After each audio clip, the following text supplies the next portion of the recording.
স্বপ্ন দেখি সুন্নতে হোক জীবনের জাগরণ, আশুক মানুষ ডেকে যাব ইসলামে আমরণ।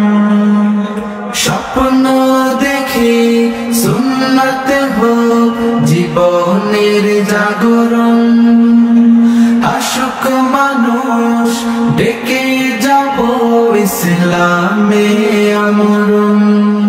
মানব সেবার শপথ নিয়ে থাকব সবার পাশে,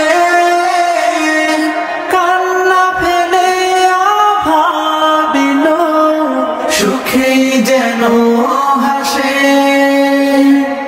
বেকার জনে খবর নেব দুঃখীর ঘরে, সুখ বিলাব এতিম শিশুর দিন রাঙিয়ে জান